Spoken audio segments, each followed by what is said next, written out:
The day Jennie Redmond arrived in Dusty Creek, Texas, the sky was the color of a bruise and the wind carried the smell of rain that never came. She stepped down from the stagecoach with nothing more than a battered leather trunk, a small coin purse with $11.40, and a letter of employment from a man named Harlan Briggs, who owned the only general store in a town that barely deserved the word. The year was 1873, and the land west of the Pecos had a way of stripping a person down to their essential truth within the first week. Jennie had come from Missouri, from a life that had ended rather abruptly when her father lost their farm to a creditor, and her mother passed from fever not 6 weeks later. She was 22 years old, brown-haired and brown-eyed and stubborn in the way that people become stubborn when they have been left with no alternative, and she had decided that a new place meant a new life, even if that new place looked like the end of the world. Dusty Creek was a scatter of wooden buildings along a single main road that turned to mud when it rained and cracked like old porcelain when it did not. There was the general store, a livery stable, a barbershop that doubled as a dentist's office, a saloon called the Bent Nail, a small church with a crooked steeple, and a handful of homes set back behind low fences. The population numbered somewhere around 200 if you counted the ranchers who rode in from the surrounding land, and the surrounding land was a vast, flat, wind-scraped expanse of mesquite and red dust that ran in every direction as far as the eye could carry. Harlan Briggs was a short, round man with a magnificent mustache and a suspicious squint that he directed at everyone equally, as though he had long ago decided the world was out to cheat him. He met Jennie at the door of the general store with his arms crossed and looked her over the way a man inspects a horse he has already paid for and now has doubts about. "You're smaller than I expected," he said. "I lift well," Jennie replied, and that apparently settled something in his mind because he stepped back and let her inside. The general store smelled of coffee and pine resin and the particular dusty sweetness of dried beans stored in burlap.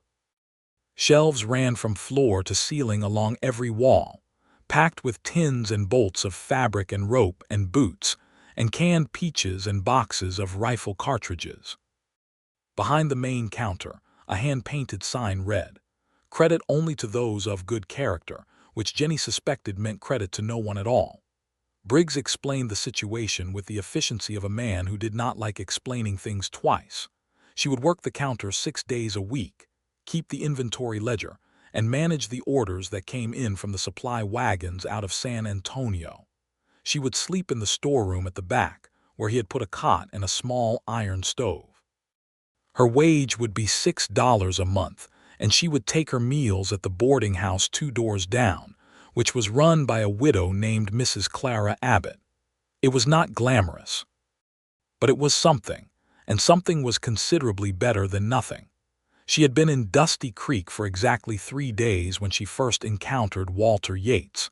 He came into the store on a Thursday morning, trailing the smell of horse and sun-baked leather, and he moved with the unhurried, particular confidence of a man who had spent most of his life outdoors. He was tall, broad through the shoulders, with dark hair that curled slightly at the back of his neck from too long without a barber, and a jaw that looked like it had been carved from the same red stone as the surrounding country. He wore a work-worn canvas jacket, a battered hat pushed back on his head, and boots that had seen enough miles to tell a story of their own. He was 27 years old, though Jennie would not know that for some time. He set a piece of paper on the counter without looking at her and said, "I need everything on that list by Friday." Jennie picked up the paper and studied it. Feed corn 20 pounds, salt 10 pounds, lamp oil 2 gallons, nails various sizes, saddle soap. "A new leather bridle if you have one in stock. We have the corn, the salt, and the lamp oil," she said. "The nails I can put together by this afternoon. We're out of saddle soap until next week's supply wagon. And we don't have a bridle, but Mr. Briggs can put in an order." He looked at her then, not the way Harlan Briggs had looked at her, with suspicion and assessment, but with something more like simple recognition, as though she had said something that surprised him pleasantly. "You're new," he said. "3 days," she confirmed. He nodded slowly, the way men nod in the West when they are processing information without any intention of elaborating on their internal conclusions. "Walter Yates," he said, and extended a hand across the counter. She shook it. His grip was firm but careful. "Jennie Redmond.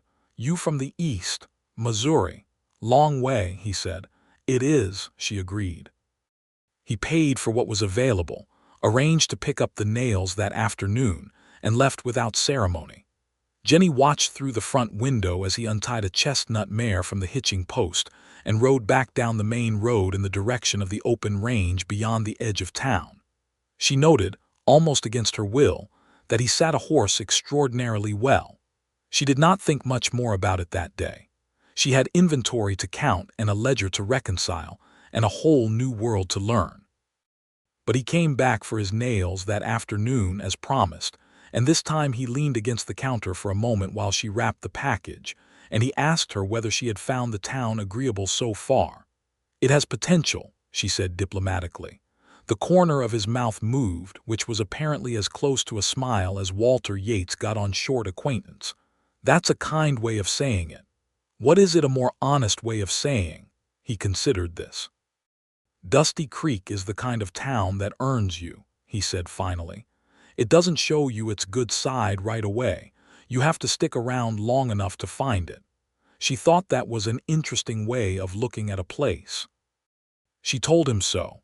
He picked up his package, touched the brim of his hat, and said he would be back next week for the saddle soap. And he left again, and Jennie stood at the counter for a moment longer than was strictly necessary, looking at the door he had just walked through. The weeks that followed fell into a rhythm. Jennie learned the store, learned the town, learned the particular personalities of the regular customers. Mrs. Abbott at the boarding house turned out to be a warm, sharp-tongued woman of 50 who had buried 2 husbands and had the cheerful practicality that sometimes comes with great loss. The blacksmith, a man named Hector Reyes, was quiet and skilled and had a wife named Lucia who brought tamales to the store on the first Friday of every month. The sheriff, a heavy-set man named Dale Cutler, came in every morning for tobacco and had a habit of leaning on the counter and talking about nothing for 20 minutes, which Jennie bore with grace because that was part of the job. Walter came in every week, sometimes twice. He ran a cattle operation about 8 miles north of town, on a spread of land he had been building up for the past 3 years, and his supply needs were regular and various. He was not a talkative man by nature, but Jennie discovered that he was a listening man, which was in many ways better. When she spoke, he paid attention. When she made a small joke, he caught it, even when he only acknowledged it with that fractional corner-of-the-mouth expression she was beginning to understand as his version of a full laugh. She learned things about him piecemeal, the way you learn things about people in small towns, through their own occasional words and the words of others. He had come to Texas from Kentucky 6 years ago with very little money and a great deal of determination. He had worked for other ranchers for 3 years before saving enough to buy the parcel of land he now owned. He had no family in the territory, only a foreman named Pete Odom and 2 ranch hands, a pair of brothers named Cal and Denny Marsh who were 19 and 21 respectively, and caused the kind of low-level trouble that young men cause in towns with saloons. Walter was known, by general reputation, as a fair man, a hard worker, and someone whose word was absolutely reliable. He did not gamble, he drank rarely, he stayed out of other people's business. He was also, Jennie noticed, completely uninterested in the various social maneuverings that occupied the attention of Dusty Creek's available population.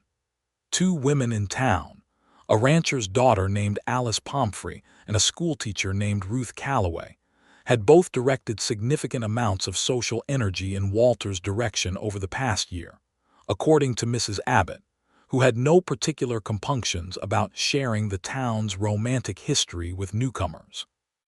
Neither one of them suited him, Mrs. Abbott said one evening over supper at the boarding house. Alice is too much decorative fuss and not enough substance, and Ruth, bless her heart, talks at a man rather than to him. Walter Yates is the kind of man who needs a woman who can hold her own in a real conversation. Jennie told herself she was not filing this information away for any particular purpose. It was in the 5th week after her arrival that something changed between them, though she could not have pointed to the exact moment it shifted.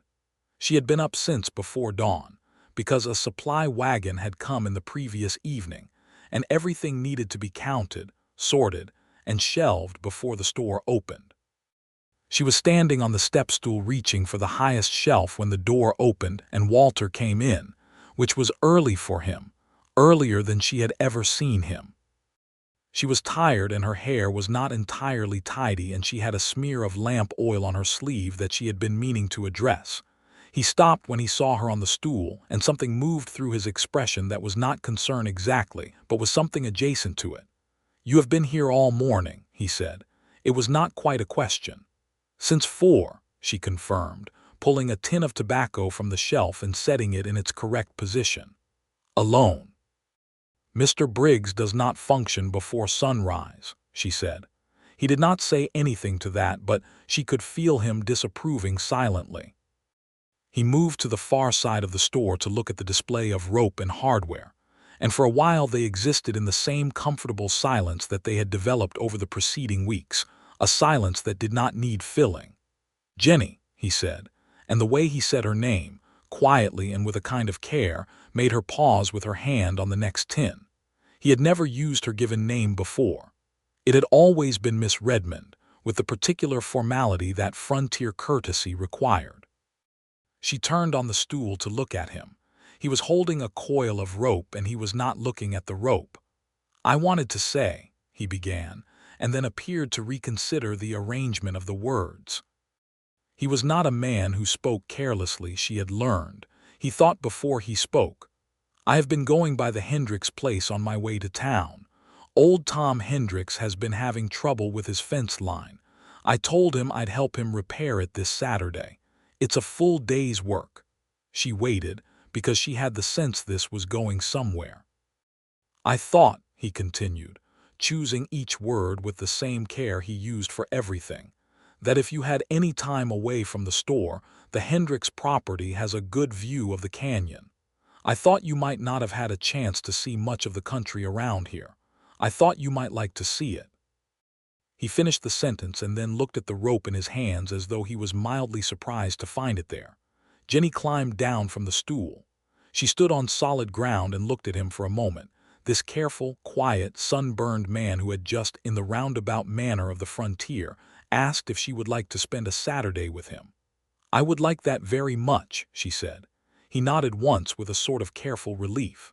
"I'll be in front of Mrs. Abbott's at 7, he said. "If you can get away." "I can get away." He bought the rope and a few other things he may or may not have actually needed, and he left. Jennie stood at the counter and allowed herself, very briefly, to feel pleased. Saturday came with high pale sky and a wind that was hot but not unpleasant, carrying the smell of sage and the distant sweetness of grass. Walter was in front of Mrs. Abbott's boarding house at 7 exactly, with 2 horses saddled, which told her he had known she could ride. She had mentioned it once briefly in passing. He had remembered. The ride out to the Hendricks property took about an hour and covered the kind of landscape that either breaks your heart or expands it, depending on your disposition. Jennie found that it expanded hers. The mesquite gave way to low hills, and then to a long, gradual drop toward a canyon where a dry creek bed wound between walls of red and ochre stone, and the morning light on those walls made them look as though they were burning gently from within. "You were right," she said, pulling her horse to stop at the canyon's edge. "This is worth seeing."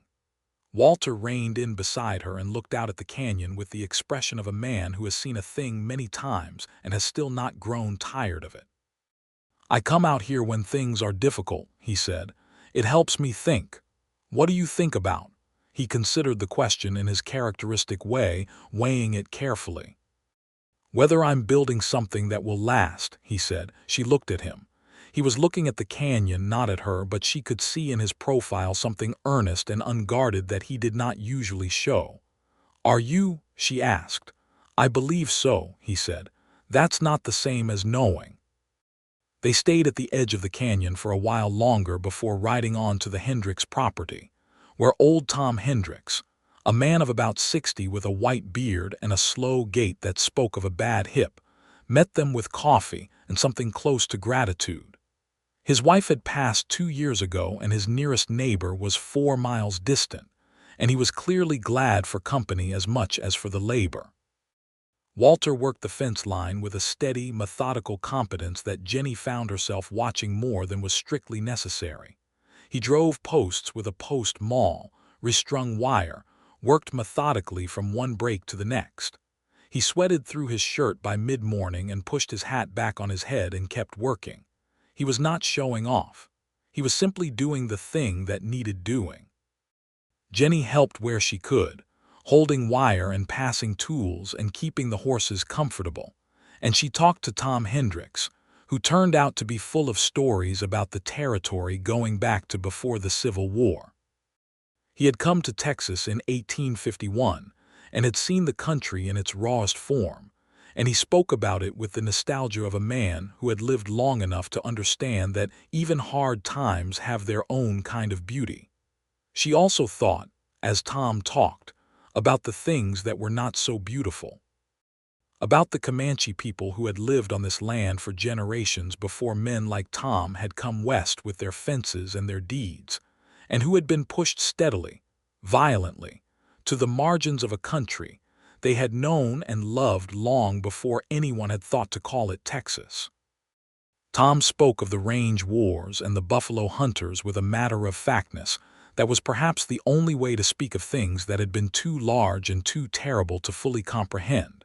And Jennie listened and thought about what it meant to build a life in a place that had been taken, and what debts that left, and whether they could ever be repaid. She mentioned this quietly to Walter when they stopped to eat the lunch Tom's neighbor had sent over, cold biscuits and dried beef and good strong coffee. Walter was quiet for a long moment. "I think about it," he said. "I bought this land from a man who bought it from another man. I don't know what the full history of it is. But I try to remember it's not just mine. The land was here a long time before I was." It was not a complicated statement, but it was an honest one, and in honesty, she had learned, was something close to character. They rode back to town in the late afternoon, when the light was going gold and the shadows of the mesquite stretched long across the red dirt. They were not talking, but the silence between them had shifted again, had become warmer and more inhabited. Just before they reached the outskirts of Dusty Creek, Walter said, "I would like to do this again sometime." "So would I," Jennie said, without hesitation. He looked at her sidelong with that almost smile.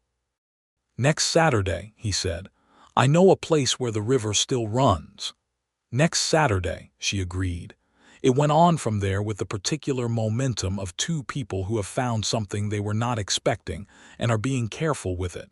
Saturday rides became a fixture.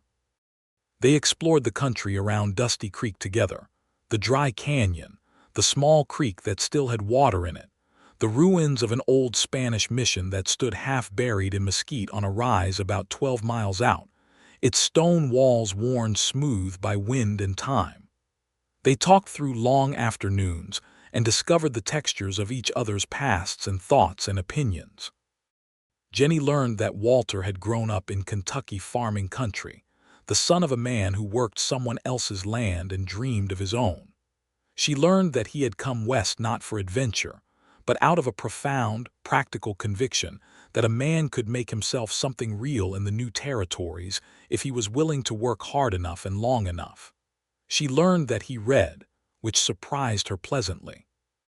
He had a small collection of books at his ranch house, mostly history and one battered copy of Shakespeare's collected works that he had carried with him from Kentucky and read so many times that the binding had been repaired twice with electrical tape, and then with simple twine. He particularly liked the histories, he told her, because they reminded him that complicated, difficult times had always existed, and that people had always found ways to live through them. She told him about Missouri. about her father's farm and the particular blue light of early spring in the river country, and her mother, who had been the kind of woman who sang while she worked and had opinions about everything, and had taught Jennie to read and to think for herself, which were gifts she had turned out to need considerably more than she had expected. She told him about the creditor who had taken the farm, about watching her father sign the papers with the expression of a man at a funeral. She told him about the months after her mother died, working in a boarding house in Jefferson City and saving every cent for the stage passage west. She did not tell these things with self-pity. She told them as facts, as the geography of her own life.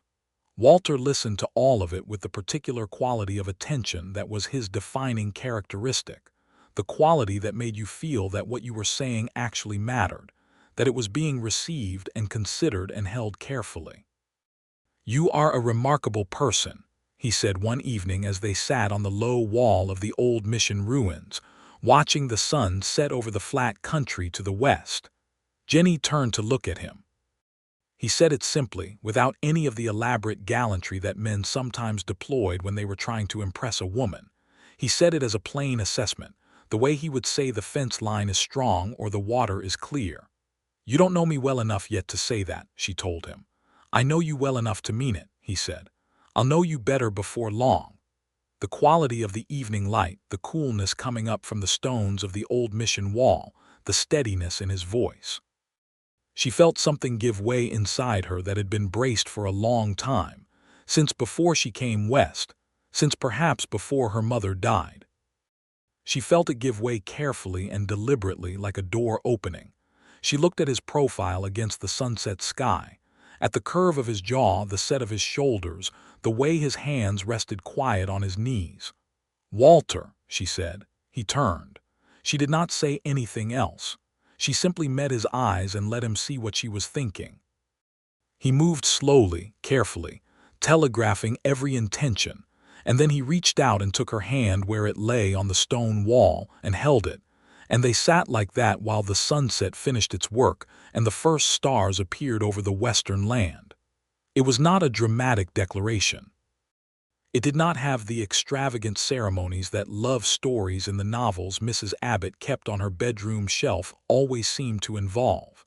It was quieter than that, and more real, and that was exactly the right size for the country they lived in. The following weeks were the most vivid weeks Jennie could remember in a long time. The town looked different to her. The flat morning light on the main street, the smell of the store, the sound of horses on the packed dirt road, even Harlan Briggs and his magnificent suspicious mustache, all of it seemed more present and more beautiful than it had before. She caught herself smiling at nothing in particular while she counted inventory. Mrs. Abbott noticed and said nothing, but watched with the careful approval of a woman who has seen this before and knows better than to comment on it. Walter rode into town 3 and 4 times a week now, not always with a list of things to purchase.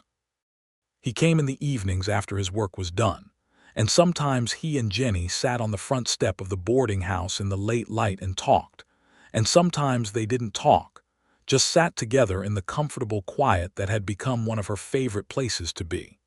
He took her to the small creek where the water still ran, on a day when the heat was ferocious, and the shade of the cottonwood trees along the bank was a luxury. They sat in the shade with their boots off and their feet in the cool water, and he told her about the ranch, about his plans for it, about the herd he was slowly building. "I want a proper house," he said. "The one I have now is barely more than 4 walls and a roof. I've been putting off building it properly because it seemed like something you'd do when there was a reason to." He said this with his eyes on the creek, not looking at her. "Is there a reason now?" she asked. He was quiet for a moment. Then he turned to look at her, and the expression on his face was the most unguarded she had yet seen, full of something that he had clearly been carrying for some time and was only just beginning to set down. "I believe there might be," he said. She felt her heart doing something considerable in her chest. "Then you should build it," she said.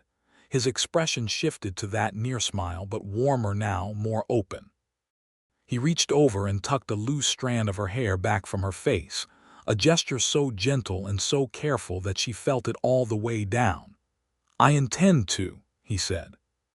There was a period of happiness that had the quality of something out of a dream, not because it was impossible or unrealistic, but because it was full and unclouded in the way that certain spans of time are before the world introduces its complications.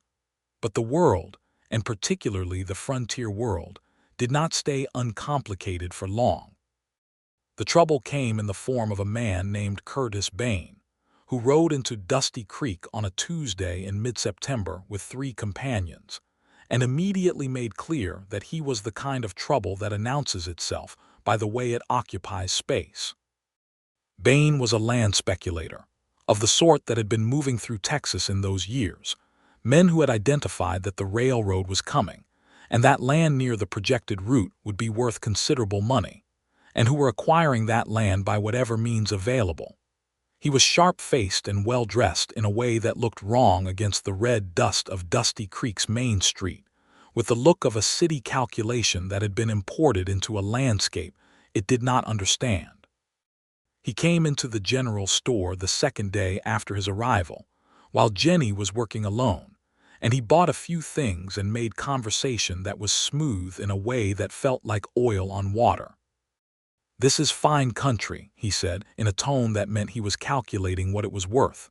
"People here think so," Jennie said. "The railroad is coming through," he said. "Within the next 2 years, did you know that? It'll change this whole territory. Land values will jump 10 times what they are now." Jennie said she had heard something about the railroad. "Smart people are already positioning themselves," Bain said pleasantly. "Smart people sell now, take the cash, and move somewhere civilized before the change comes. The ones who wait and try to hold out, they tend to do less well." Jennie looked at him steadily. She had seen this kind of smooth threat dressed up as advice before, though in Missouri it had been creditors rather than land speculators. "Is there something specific you need from this store, Mr. Bain?" He smiled, which did not improve his face. "Just getting acquainted," he said. He left, and Jennie thought carefully about what he had said and what he had not said. That evening she told Walter about the conversation. They were sitting on the boarding house step in the last light, and she watched his jaw go tight as she relayed Bain's words. "He came to see me 2 days ago," Walter said, "at the ranch." "What did he say?" "He made me an offer for the land, below value.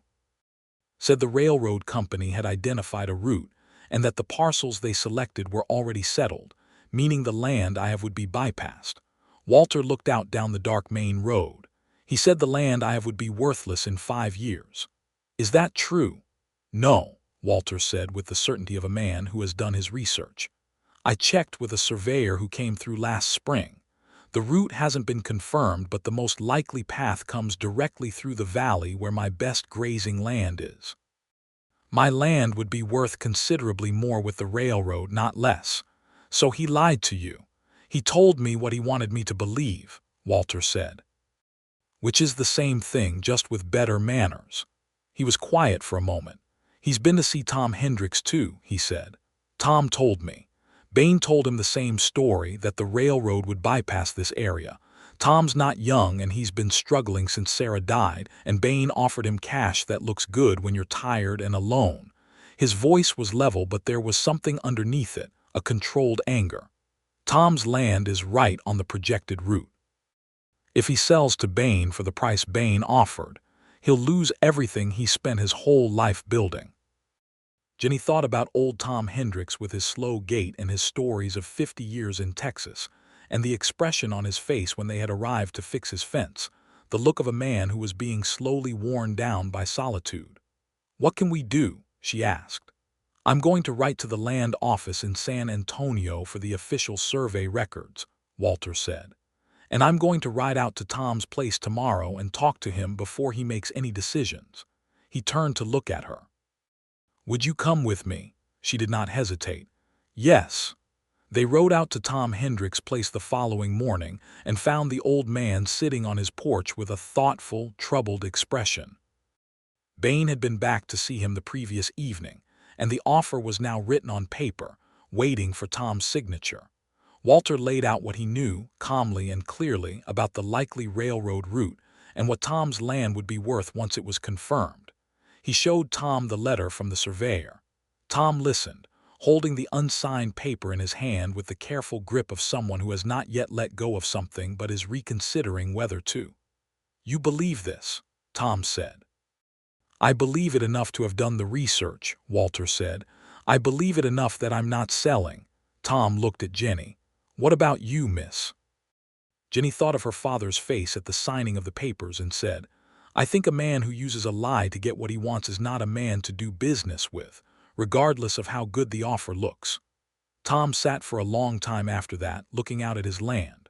The morning light was coming across it in long gold strips between the shadows of the mesquite, and the distance was pale blue and vast, and it looked, in that particular light, like something worth holding. "All right," Tom said finally. "I won't sign."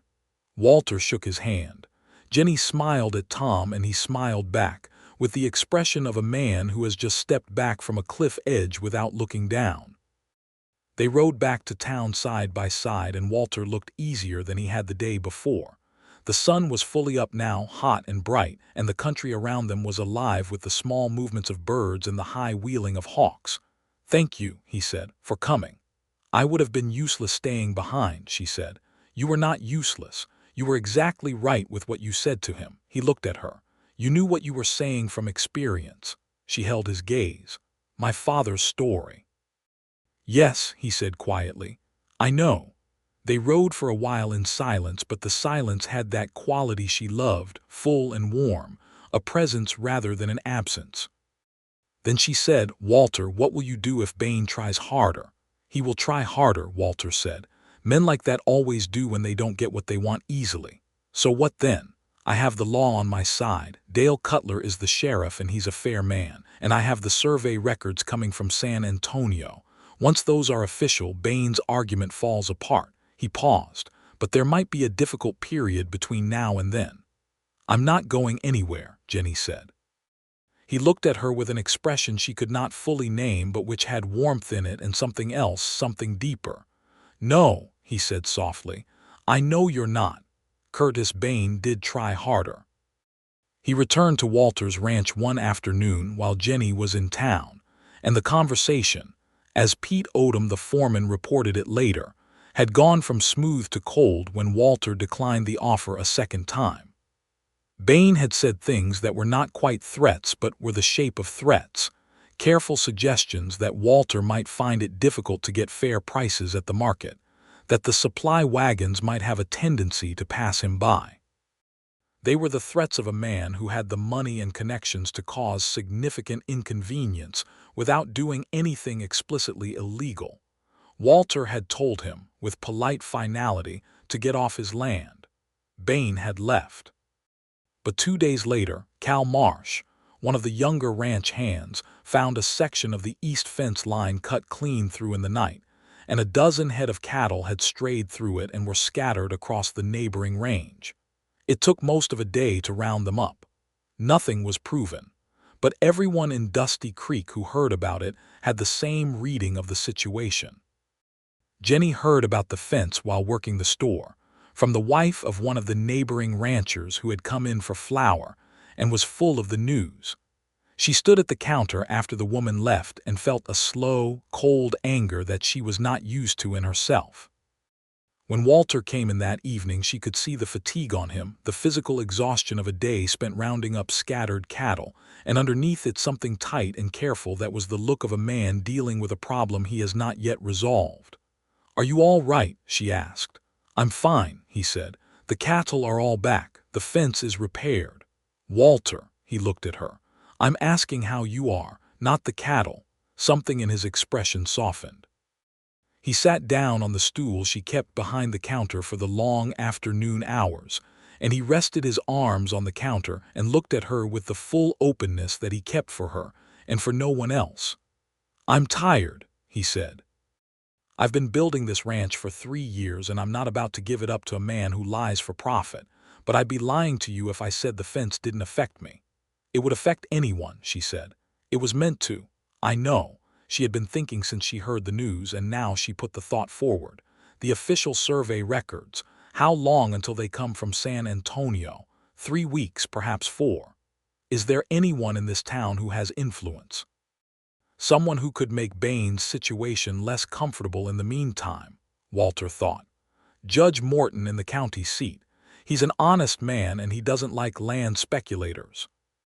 If I could get word to him about what Bain's been doing, about the lies he told Tom Hendricks, the judge could make things difficult for Bain without needing the survey records. Then write to him tonight, Jennie said. I'll write with you. I can write the copy clearly, 2 letters rather than 1. He looked at her steadily. The evening light was coming through the store window and catching the edge of his face, and she watched him make the decision that she could see forming. Jennie, he said, and the way he said it now had all the accumulated weight of the weeks they had spent together, of the canyon and the mission ruins and the creek and the long conversations and the hand held in the sunset light. I am very glad you came to Dusty Creek. So am I, she said. Her voice came out softer than she expected. He stood. He came around the counter and stood before her, and she turned to face him, and he cupped her face in both his hands with the same careful gentleness he used for everything that mattered to him, and he kissed her. It was a slow, certain kiss, unhurried in the way of a man who intends to be present for every second of it, and she put her hands against his chest and felt his heart under her palms, steady and real and particular, and the world outside the store window with its dust and its heat and its complications fell away completely for the space of that moment. When it ended, she stayed close to him, her hands still on his chest, and he stayed close to her, his hands still cradling her face. I love you, he said, quietly, without performance, the way he said everything important. She felt the words land in her chest like something that had always been there and was only now being named. I love you too, she said.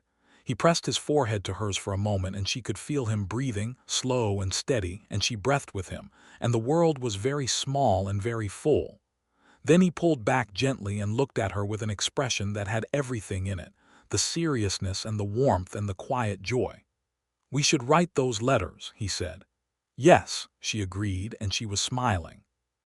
They wrote to Judge Morton that evening at the table in Mrs. Abbott's boarding house, which Mrs. Abbott provided with complete efficiency, and a knowing look that she directed at neither of them specifically. Walter laid out the situation and the evidence carefully. Jennie's handwriting was clear and formal, and she chose words that were precise and serious. They made 2 copies and sent them both on the mail stage the following morning. In the 3 weeks that followed, Dusty Creek had the quality of a town holding its breath. Bain was still there, staying at the saloon, making conversation with whoever he could engage. He came into the general store twice, and both times Jennie served him with absolute professional courtesy and gave him not an inch of personal ground.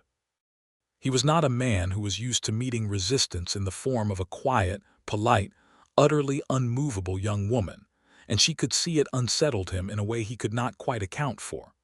Walter continued to work his ranch. He was methodical and calm, and he did not let the situation make him tight or reactive. Pete Odom and Cal and Denny Marsh were loyal and worked well, and the ranch ran the way it always had. One afternoon, when Jennie had the store to herself, an older man named Samuel Dove came in.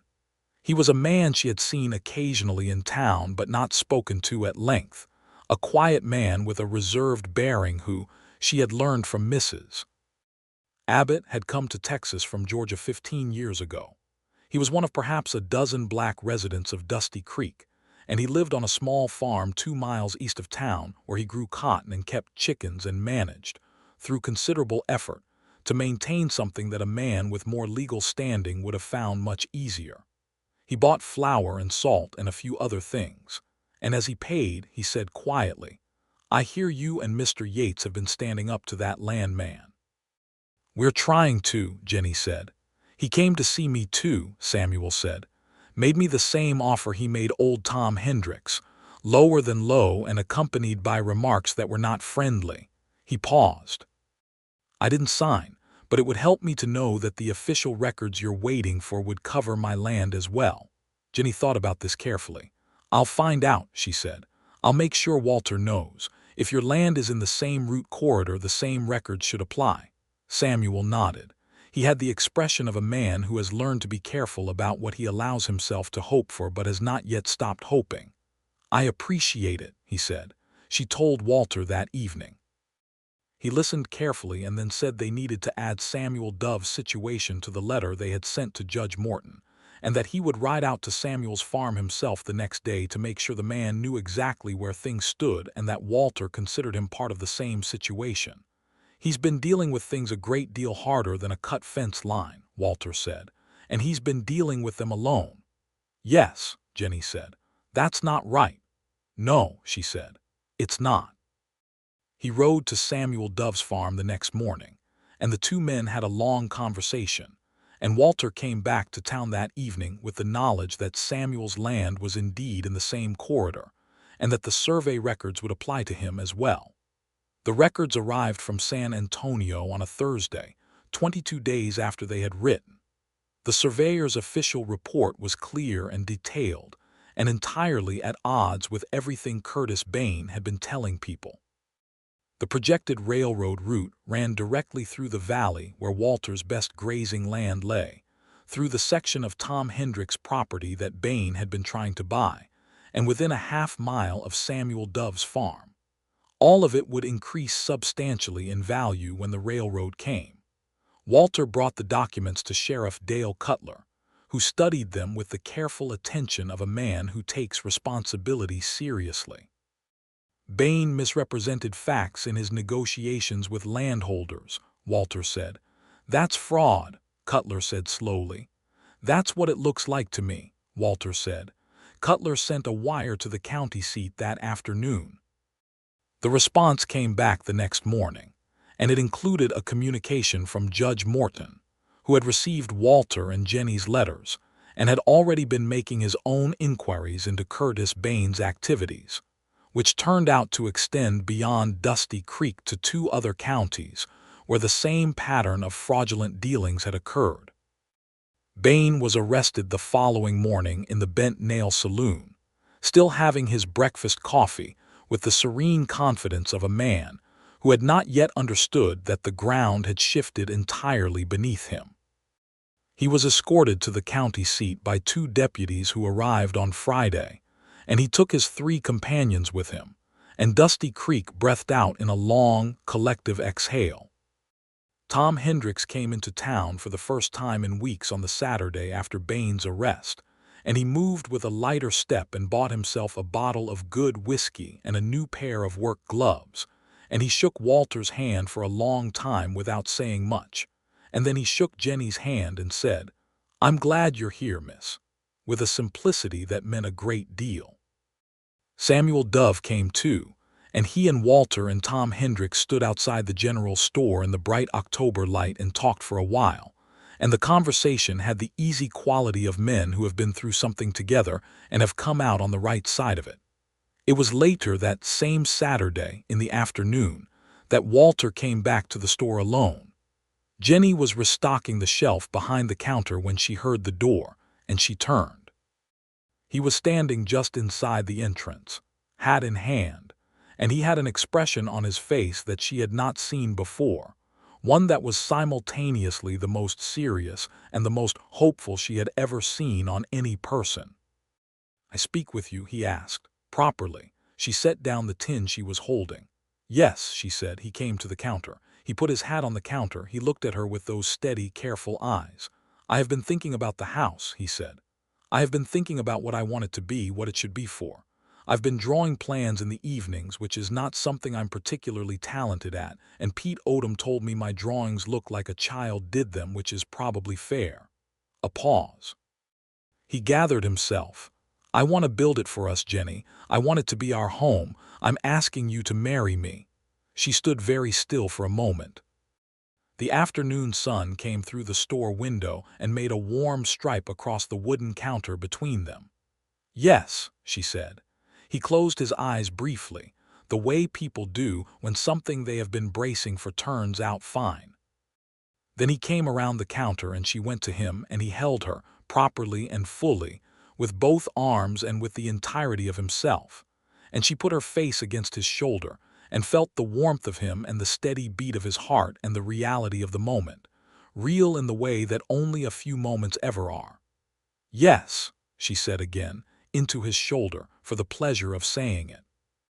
The engagement of Jennie Redmond and Walter Yates was the most interesting thing to happen in Dusty Creek in the better part of a year, and the town responded with the collective enthusiasm of a community that has been short on celebrations.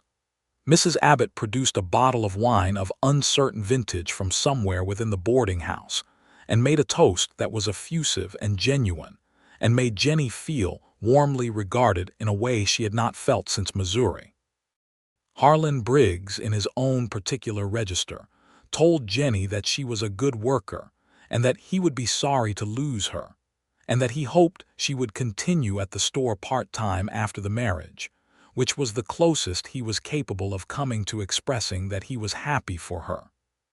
Hector Reyes and his wife Lucia brought food, as Lucia did for every occasion, and the celebration on the boarding house porch that evening included most of the people Jennie had come to know in Dusty Creek, gathered in the warm October night with food and conversation, and the particular joy of a small community that knows how to celebrate properly.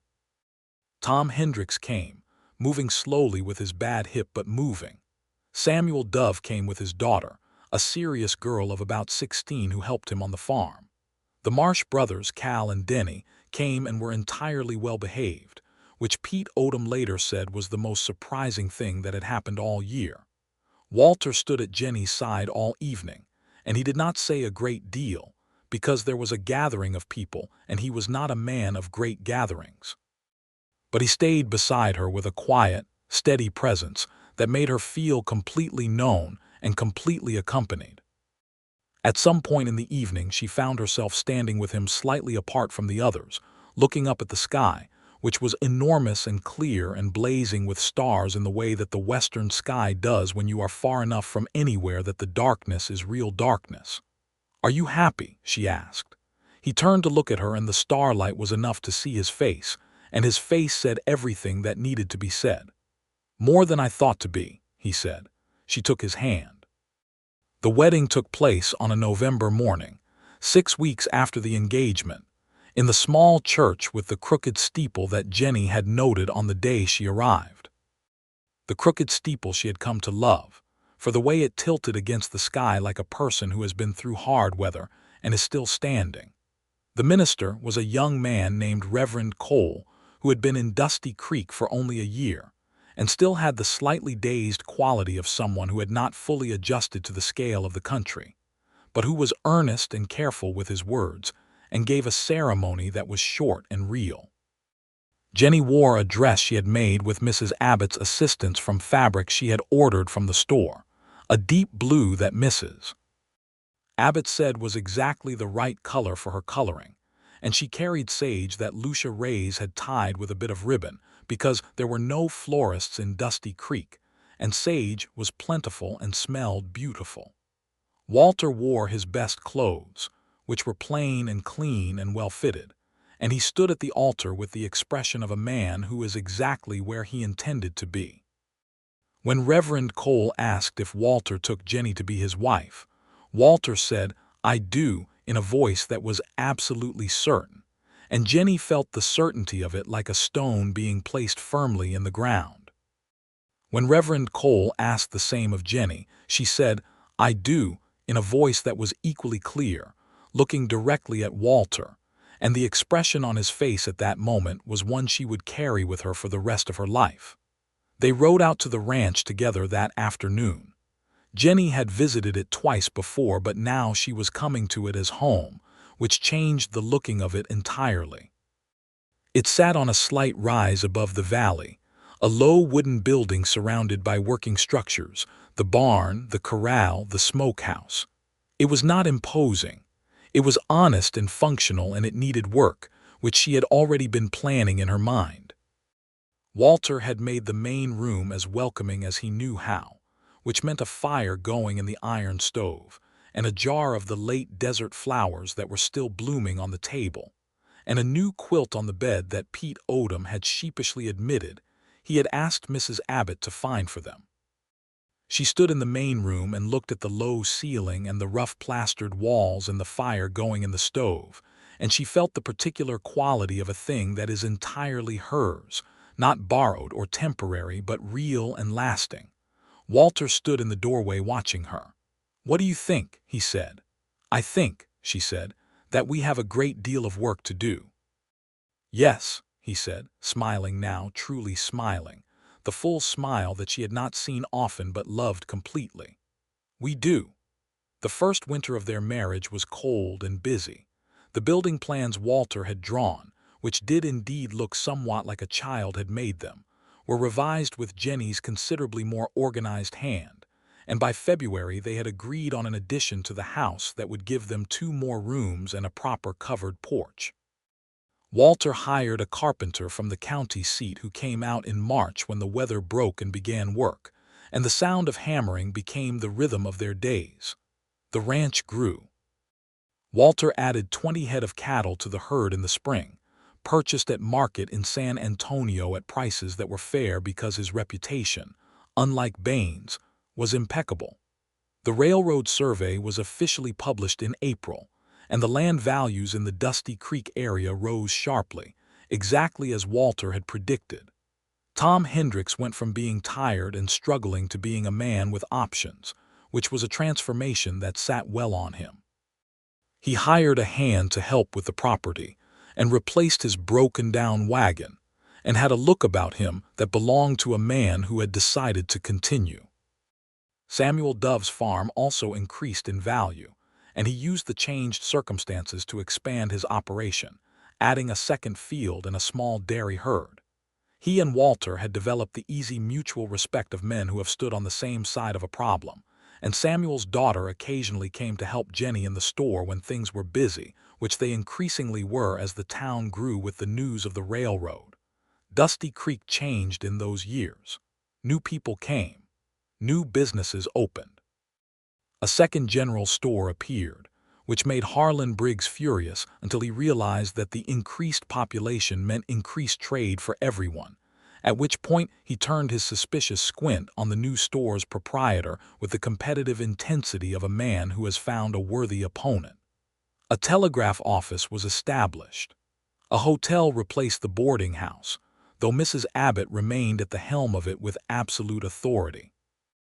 Jennie continued to work at the store part-time through the first year of the marriage, because she found she was good at the work, and because the store was the heartbeat of the community, the place where information and goods and conversation all moved through together, and she liked being at that center.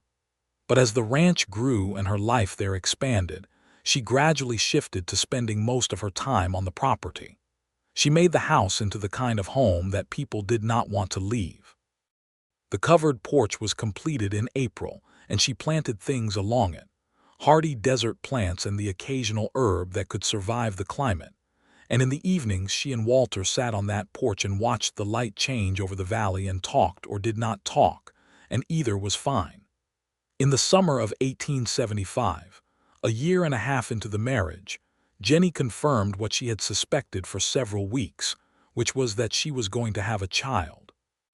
She told Walter on the porch one evening, looking out at the valley, and she watched his face go through surprise and then a kind of full, profound happiness that was almost overwhelming to be the cause of.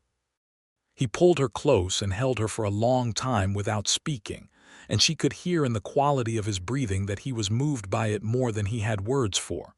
"Well," he said finally, into her hair. "Well," she agreed. "We'll need to finish the east room," he said. "That was already on the list," she said.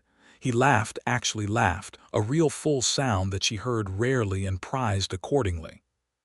The east room was finished by October, and the child arrived in January of 1876, in the coldest snap of the year, delivered by Mrs. Abbott, who had extensive practical experience with such matters, during a night when the wind was ferocious, and Walter paced the porch with the controlled anxiety of a man who knows that worrying is useless but cannot quite stop himself. When Mrs. Abbott opened the door and told him he had a son, he stood still for a moment and then went inside, and Jennie watched him look at the baby in her arms with an expression that she would remember her whole life, the expression of a man meeting something he had not known he needed. "Hello," he said softly to the baby, the way he said important things, quietly and with great intention. They named him James, after Walter's father, who had worked another man's land his whole life and never seen his own. James Walter Yates arrived in the world small and loud and complete.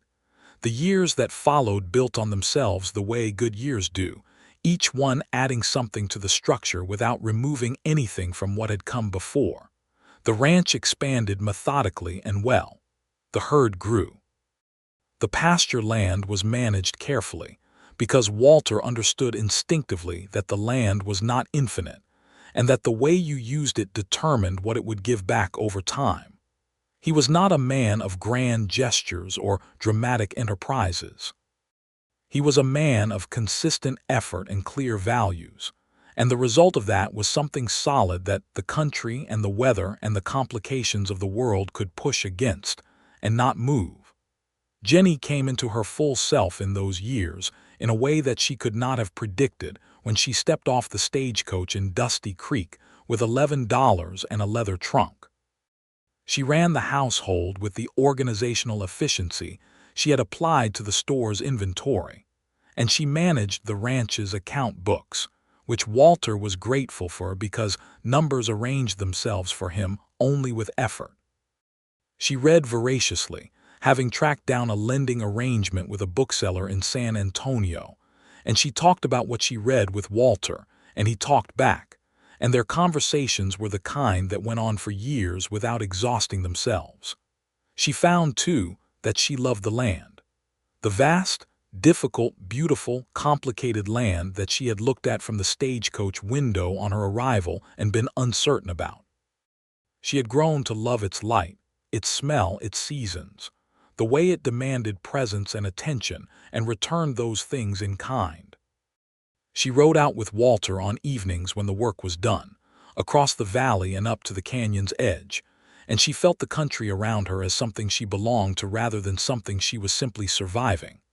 In 1878, a second child arrived, a daughter they named Clara, after Mrs. Abbott, who accepted the honor with a composed dignity that fooled no one who knew her and knew how deeply it moved her. Clara was dark-haired like Walter and had Jennie's directness of expression, and she arrived at approximately 6 months old at a personal determination that suggested she would be a person of considerable opinions, which proved accurate. James was 3 when Clara was born, and he greeted his sister with the ceremonious seriousness of a child who has been told something important is happening and intends to rise to the occasion. Walter watched his son standing at the edge of Jennie's bed looking at the new baby with that focused consideration, and the look on Walter's face was the look of a man who has received more than he expected from life. They had one more child in 1881, another son named Thomas, in honor of old Tom Hendricks, who was still on his property and still moving with his careful gait, and who, when told of the baby's name, sat down on his porch and was quiet for a moment and then said, "That's a good name," in a voice that was steady but thick. Tom Hendricks passed away in the winter of 1882, in his sleep in his own house on his own land, which was exactly the way he would have wanted. Walter and Jennie and their children attended the small service, and Walter helped dig the grave in the churchyard, and the minister said the words over a man who had built something real out of nothing and had held onto it until the end. After the service, walking back through the town that was now larger and busier than the scatter of buildings Jennie had arrived to 9 years earlier, she took Walter's hand and he took hers, and they walked together through the main street of Dusty Creek while their children moved around them with the energy of children who have not yet learned to be still. "He was a good man," Jennie said. "He was," Walter agreed. "He held on. He did." They walked in silence for a few steps. "Walter," she said, "yes, I'm glad I came here." He stopped walking. She stopped too and turned to look at him. They were standing in the middle of the main road of Dusty Creek, with the noise and movement of a growing town around them and their 3 children orbiting them at varying velocities. And Walter Yates looked at his wife with an expression that had not changed in its essential quality since the day he told her he loved her on the old mission wall, full and certain and deeply his own. "So am I," he said. "Every single day." She felt that in the same place she always felt his truest words, deep and permanent. She squeezed his hand and he squeezed back, and they continued walking, children reconverging around them. The summer of 1883 brought the railroad to Dusty Creek, which arrived with considerably more noise and ceremony than the town had been accustomed to. A large work crew, and a great deal of hammering, and the smell of tar and iron that hung over the eastern edge of town for 6 weeks while the station was built. Jennie stood at the window of the store on the day the first train arrived, though she was now only an occasional presence there, helping Harlan Briggs during the busiest periods, and watched the steam billow up above the buildings and heard the long, extraordinary whistle that cut across everything else. James, who was 8 years old, was standing at her side and his eyes were enormous. "What is it?" he whispered, though he knew perfectly well what it was. "The future," she said, and meant it. Walter came into town for the occasion, because the railroad's arrival was the direct vindication of everything they had staked on staying and holding, and the practical meaning of it was significant. The ranch could now ship cattle to market far more efficiently than the long drive to San Antonio allowed. The increased speed of supply and the connection to wider markets would transform what was possible. He stood beside Jennie and watched the first train with an expression of measured, satisfied certainty. Bain was wrong, James said, who had heard the story in the way children hear the stories of their parents' younger days, as mythology with practical lessons. "He was," Walter said simply. "Now you know what happens when you hold on to something true." James considered this with the 8-year-old seriousness he applied to things he was filing away for later. "And if someone tries to tell you it's not worth holding, you check the facts," Walter said, "and then you make your own judgment." Jennie looked at her son and felt something complete and proud move through her. The years continued to add themselves with the generosity that good years have.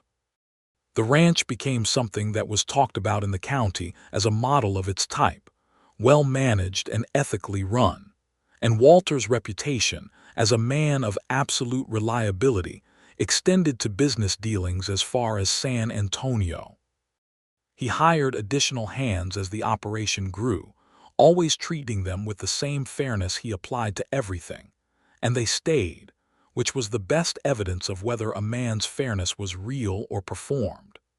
James grew into a boy and then a young man with his father's steadiness and his mother's directness, and by 14 he was working the ranch with a competence that was already beyond his years.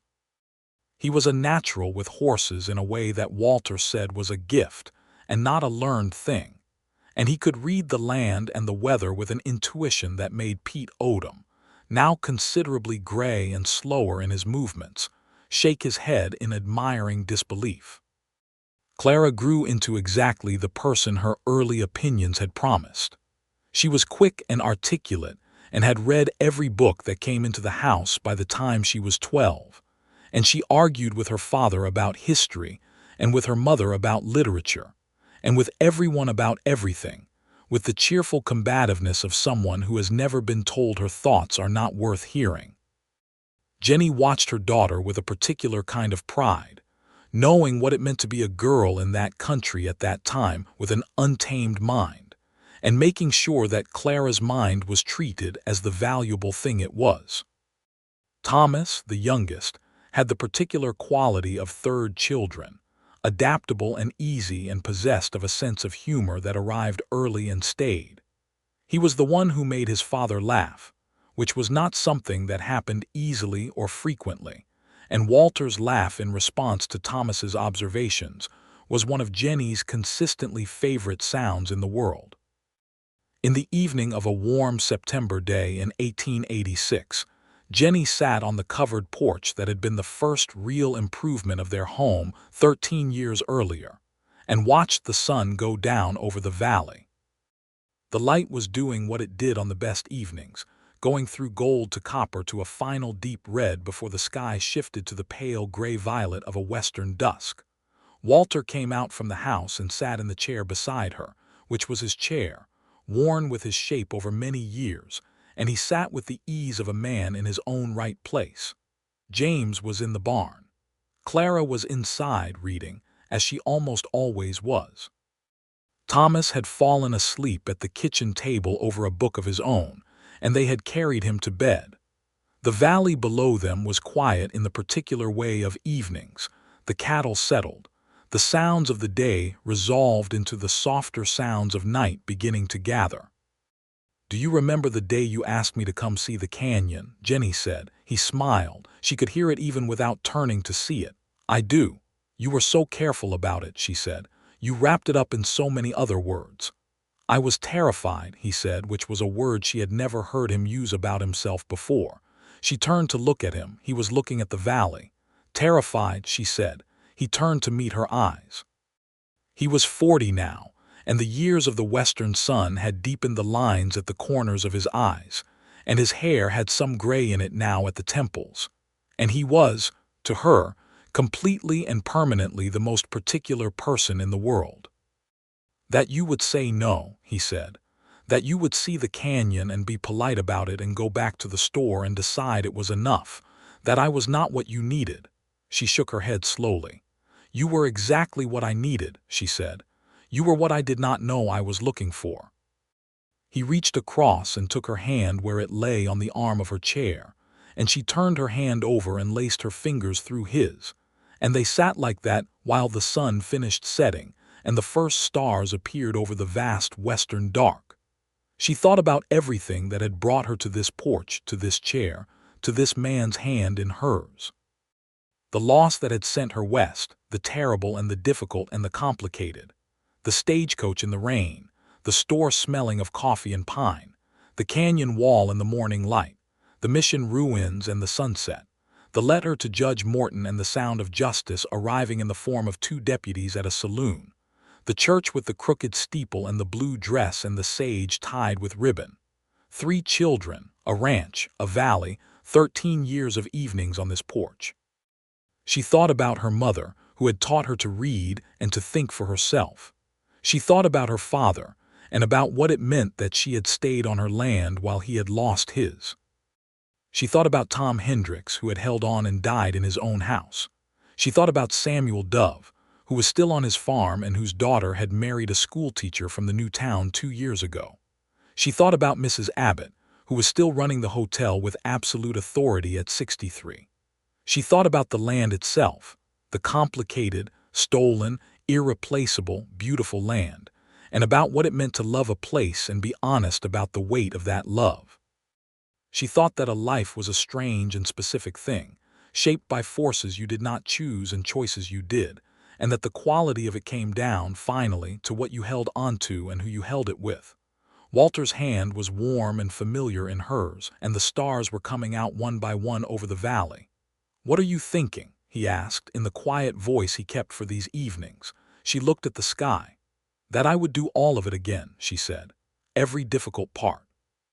He was quiet for a moment, and then, "So would I every last piece of it."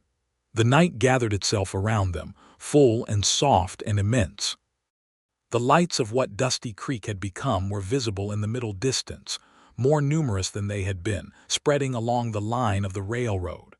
The ranch below the porch was quiet, substantial, real. Inside the house, their children were sleeping. The future was sleeping, and it was theirs, and it was good. Jennie Redmond, who had arrived at the end of the world with $11 and a leather trunk, sat on her porch in the western night and held her husband's hand, and she was entirely, precisely, unhurriedly at home.